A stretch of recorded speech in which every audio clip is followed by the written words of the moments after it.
Olá pessoal, tudo bem? Espero que esteja tudo ok com vocês.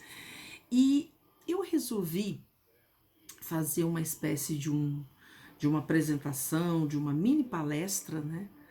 É, online, porque eu percebi que muitas pessoas não puderam acompanhar ontem a nossa live, que foi através da ENIAC, que eu agradeci demais por ter participado, né? Foi muito bacana. Mas eu percebi que muitas pessoas não puderam entrar, até porque foi às 16 horas. Nós tivemos problema também de link, então teve todo um contexto aí que o pessoal ficou pedindo demais. Então eu resolvi gravar essa palestra, né, da liderança e autoconhecimento, o doce e o amargo frente ao Covid-19, né? E eu lembro que eu até falei ontem, né, lá na live, que falar de um assunto de liderança que é tão importante, as realizações corporativas elas iniciam ou passam pela área, né, pelos líderes. Então não tem como você é, não achar que liderança é algo vital nas organizações, né?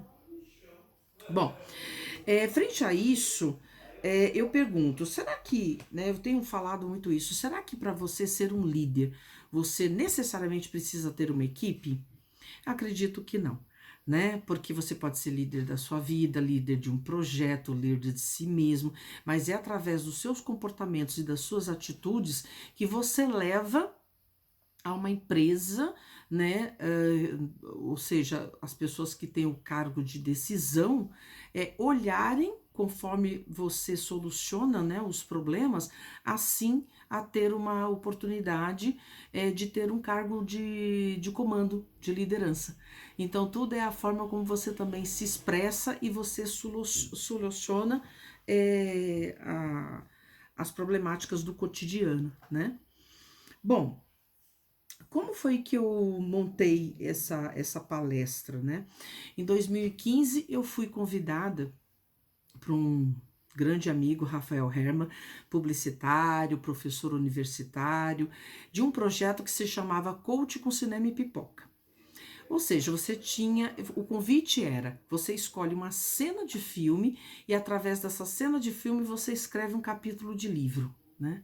Caramba, e agora, para quem gosta de cinema, isso é uma injustiça, né? Como é que eu ia escolher um filme se eu gosto de tantos filmes?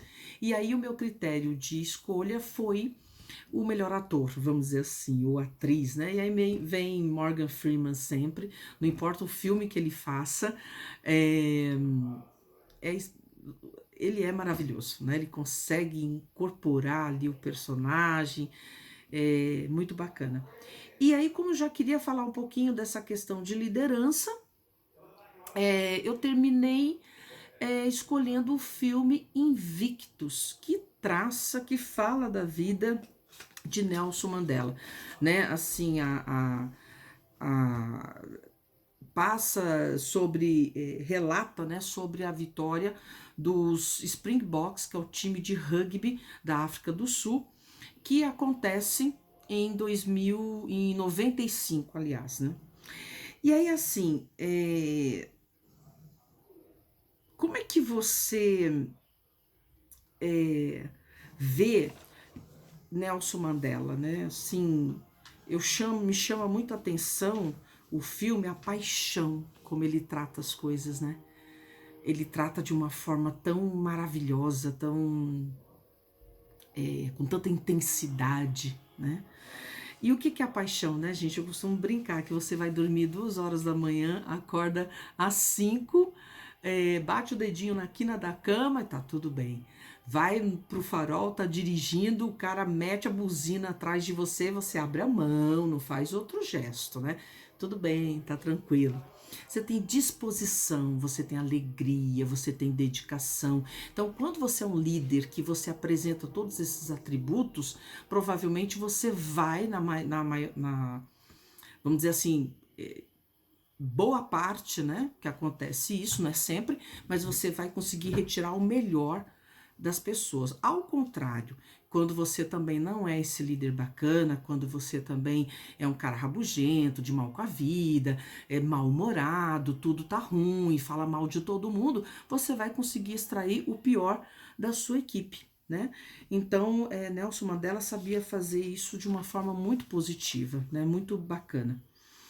E Nelson Mandela, gente, assim, é um líder, ele estava predestinado a ser um líder de uma pequena tribo. Inclusive, o seu clã se chamava Madiba. Pode ver aqui no filme Invictus. Quem não assistiu, gente, assista, é maravilhoso. As pessoas chamavam ele de Madiba ou Dada, que significa pai, aquele que orienta, né? Que esclarece. E ele era chamado dessa forma amorosa pelas pessoas mais próximas dele. Mas não, ele preferiu ser o líder de toda uma nação, né? Então, guerreiro, libertador, pronto para conduzir uma luta armada contra o apartheid, que é uma mancha na história mundial, né? Ele foi preso, julgado e condenado, né? Revolucionário da paz, sábio, pacificador, buscou inspiração nos versos do poema do britânico William Haley para sobreviver aos 27 anos que ficou preso. A sua célula media 2,4 centímetros por 2 metros.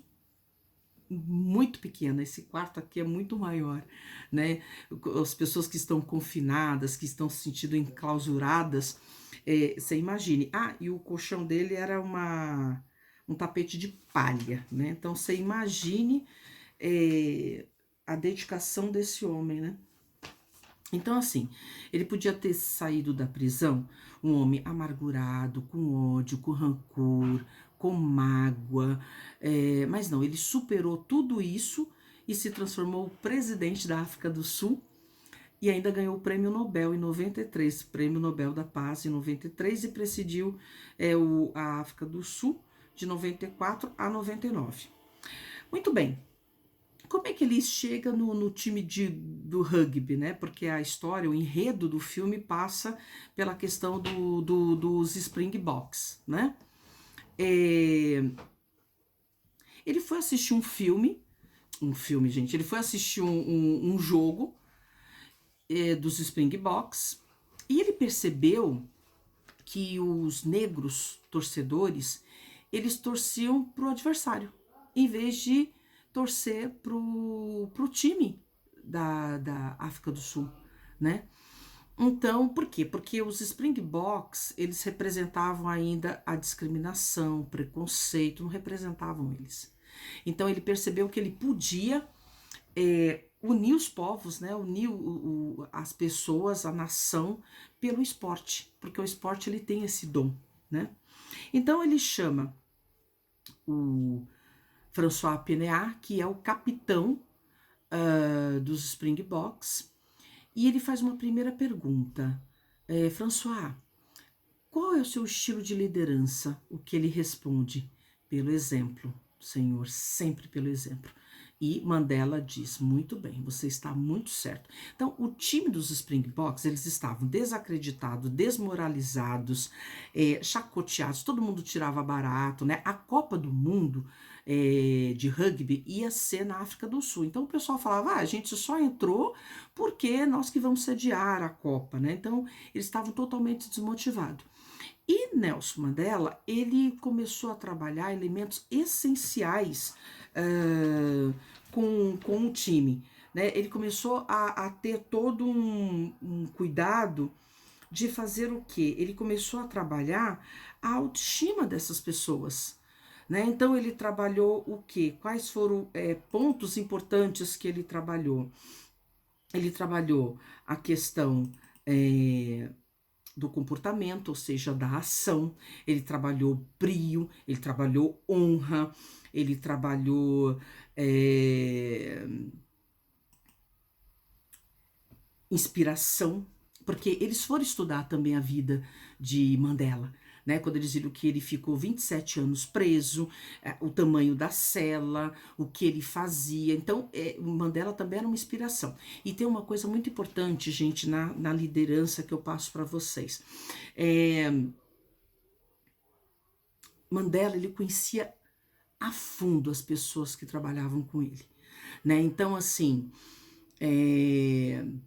tem uma cena no filme que um dos seguranças, né, ele gostava de caminhar de madrugada, né, bem cedo, e que ele pergunta se a mãe dele tinha gostado dos caramelos que ele tinha enviado. Então, assim, ele conhecia as pessoas com quem ele trabalhava. Eu trabalho há 25 anos na área de RH, né, 22 anos trabalhando como gestora, e eu percebo que tem muitas pessoas que não sabem nem quem são os seus colaboradores, seus liderados, sabe só o nome, não sabe onde mora, os seus anseios. E se você quer desenvolver os seus colaboradores, né, a sua equipe, você precisa, porque de repente surge uma oportunidade de liderança, surge uma vaga numa outra área, você já sabe os anseios daquela pessoa. E Mandela sabia muito bem, ele sabia a fundo todas as pessoas que trabalhavam com ele. E para que ganhasse a Copa, né, porque ele queria ganhar a Copa de 95, ele começou a mexer com esses elementos essenciais com os jogadores e ele estudava cada jogador.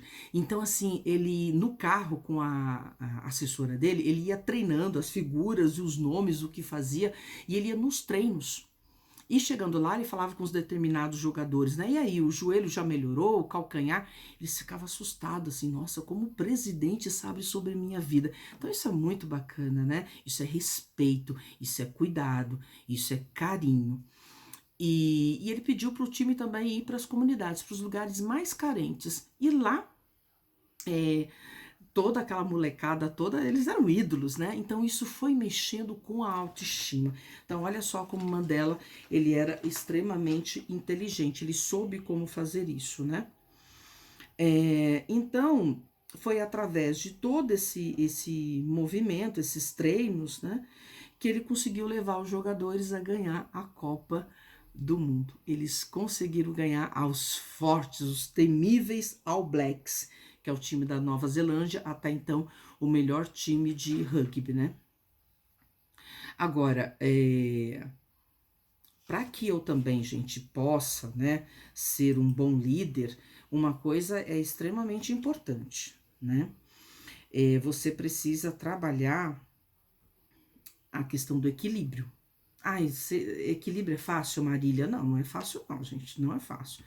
Mas você tem que buscar o seu autoconhecimento, você tem que buscar o seu autodesenvolvimento. Como é que se busca o autoconhecimento? Através de uma terapia, através de um coaching, através de uma meditação, de uma caminhada, de uma corrida, amigos. Tem vários elementos que você pode trabalhar, mas Marília, eu não tenho dinheiro. Como é que eu posso fazer isso? Gente, tem as universidades, no último ano de psicologia,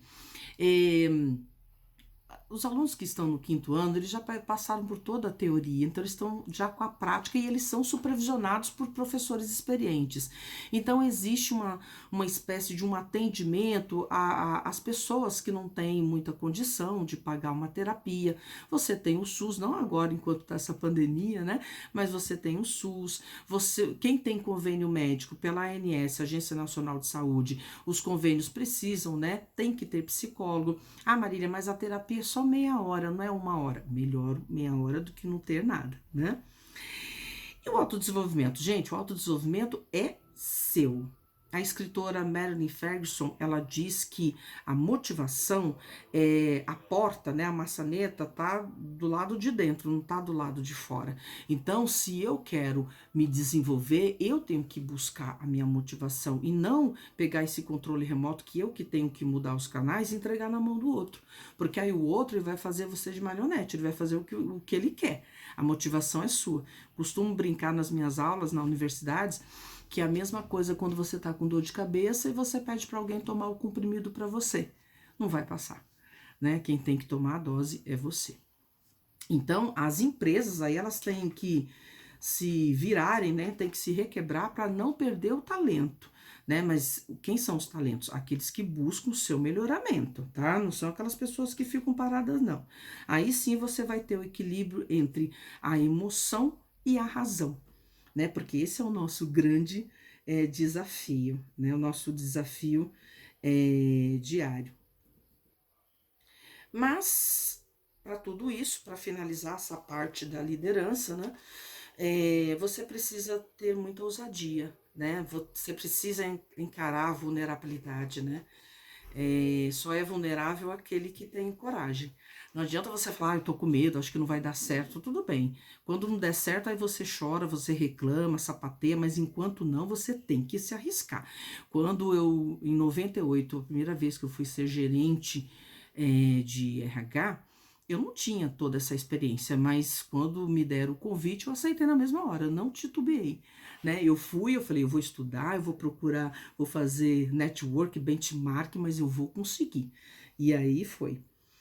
E a persistência, né, gente? Caiu uma vez, levanta, faz de novo, porque se você desistir na primeira vez, aí não vai dar certo, tá? E aí, essa minha palestra, ela tinha o título assim, tem o título, né? Liderança e autoconhecimento, o doce e o amargo frente ao Covid-19.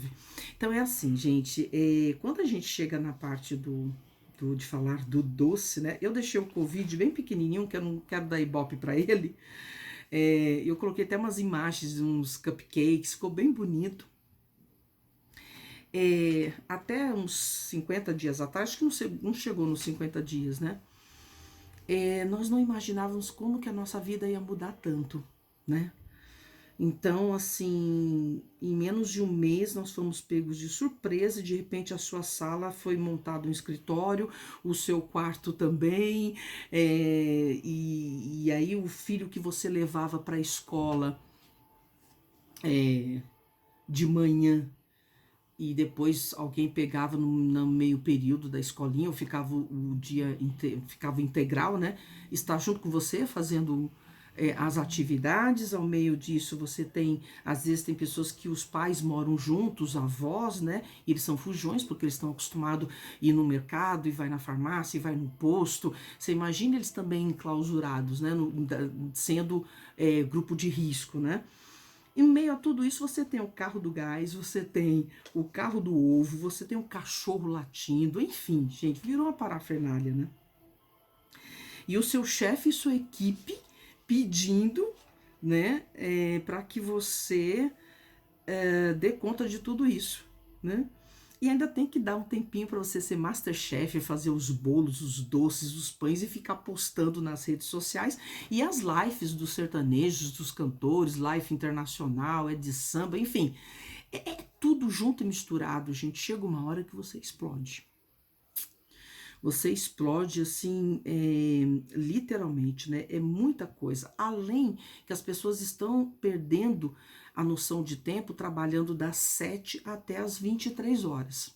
Né? Então você imagine, chega uma hora que você vai explodir. E na hora que isso acontece, fica tudo muito sobrecarregado, fica tudo muito amargo. Então, por isso que é o doce e o amargo. O que você escolhe? Você escolhe o doce ou você escolhe o amargo, né? Então, assim, se você não tiver condição de ter esse equilíbrio, por isso que eu falei do equilíbrio e do autoconhecimento, olha como é importante, né? Isso vai se tornar um martírio, porque você vai gritar com seus pais, com seus avós, você vai gritar com seu filho que não entende, você vai gritar com as pessoas que você trabalha, mesmo trabalhando home office, você vai ficar irritado, né? E o que é que tá acontecendo com as pessoas, gente? Há umas 2 semanas atrás, no meio dessa pandemia, não sei se vocês observaram, mas o céu ficou alaranjado, ficou avermelhado. Eu tirei foto, postei nas minhas redes sociais e é tão engraçado como eu via algumas pessoas dizendo: gente, que babaquice, pra que tirar foto, ficar publicando, agora todo dia isso. Que amargura é essa? Que sabe, que falta de sensibilidade é essa, né?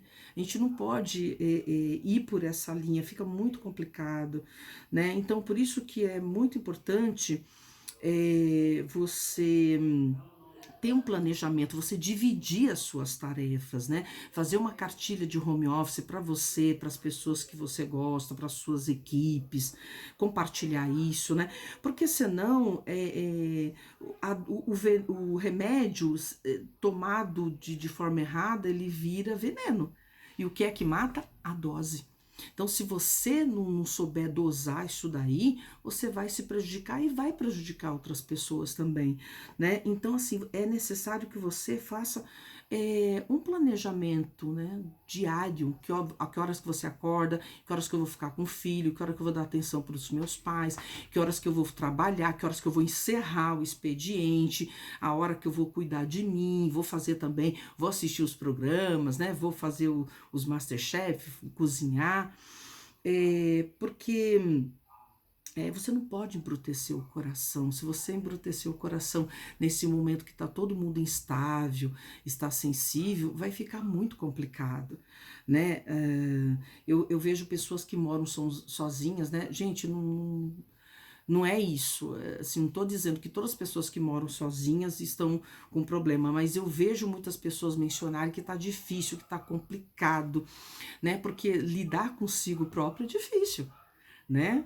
Sartre, o filósofo francês, ele diz que se você tem tédio com a sua companhia, é porque você não é uma boa companhia, né? Então, assim, lidar consigo próprio é difícil, por isso que é importante você correr atrás do seu autoconhecimento e do seu autodesenvolvimento, senão você vai sofrer muito, né? Quando você está podendo sair, você descontrai, né? Com amigos, você trabalha, faz isso, aquilo, outro. Mas quando você está com você mesmo, aí é difícil. Não vou dizer que tem dia que você está insuportável, né? Ou tem dia que então tá você, opa, pega aqui pela blusa, fica aqui. Você vai ficar aqui em casa, não vai sair hoje não. Não é fácil, né? Mas enfim, então nós temos que ter muito cuidado com a fala, né? Nós podemos aproveitar esse momento para nos conectar com a nossa família, com as pessoas que nós gostamos, quem mora sozinho com os amigos, a rede social ajuda muito, os Skypes da vida, né? Enfim, todas essas ferramentas, né?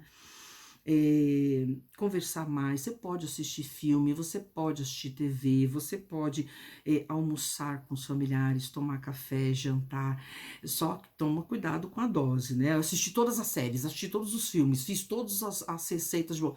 É comedido, é com planejamento, né? E explicar para o seu filho o momento que está passando, porque a criança não entende aquele monte de papel, notebook, né, aqueles celulares toda hora, WhatsApp, ela não entende, porque ela quer a atenção dos pais, então você tem que explicar, e é importante que você tenha o tempo com ela também. Para os mais velhos, parece criança, né? Mas você também tem que explicar que, assim, o fato deles terem o cuidado deles ficarem em casa é pelo amor que eles sentem a ele, que eles não querem, assim, nós não queremos perder, né? Então você também tem que explicar tudo com uma palavra que eu venho usando muito nas minhas aulas, que às vezes essa palavra eu acho ela muito bonita, né? É com amorosidade. É com amorosidade, né? Então, com isso que você consegue expressar o amor na íntegra, né? Expressar o amor é muito legal. O amor, ele é maior do que tudo, né? Ele é muito maior do que tudo. A pessoa pode estar enfesada, pode estar com raiva, pode estar grossa, ignorante. Quando você fala com amorosidade, quando você fala com amor, a resistência, ela abaixa, né? Eu quero finalizar com o poema Invictus, que é quando o Mandela estava na cela, né, preso, quando ele sentia angústia também. Você imagina você ficar preso 27 anos, por quê? Porque você lutava por um ideal, pela paz, pela igualdade, né? E esse poema ele é muito maravilhoso, eu vou ler para vocês. Dentro da noite que me rodeia, negra como um poço de lado a lado, agradeço aos deuses que existem por minha alma indomável. Sob as garras cruéis das circunstâncias, eu não tremo e nem me desespero. Sob os duros golpes do acaso, minha cabeça sangra, mas continua erguida. Mais além deste lugar de lágrimas e ira, jazem os horrores da sombra, mas a ameaça dos anos me encontra e me encontrará sem medo. Não importa quão estreito o portão, quão repleto de castigo a sentença. Eu sou o Senhor de meu destino. Eu sou o capitão de minha alma. Que maravilha. Gente, espero que vocês tenham gostado. Foi de repente, eu coloquei a câmera aqui, tanto é que eu nem estou maquiada, nem estou com as minhas pulseiras. É estranho, mas foi de cara lavada mesmo. Foi com carinho, eu quis aproveitar. Porque ontem a conexão caiu muito e aí muitas pessoas não viram a minha fala e eu também terminei falando muito rápido. Então tá aí, na íntegra, a palestra Liderança e Autoconhecimento, o doce e o amargo frente ao Covid-19. Escolha o doce, fica muito melhor, né? Sempre com dosagem. Bom, quem quiser conversar comigo, eu também estou fazendo os treinamentos online, já estou preparando, estou fazendo palestras também. Quem quiser meu contato, pode passar um e-mail, uma mensagem pelo RH O positivo, RHO, a letra O, positivo, consultoria@gmail.com. Muito obrigada, um beijo para vocês e tudo de bom. Se cuidem.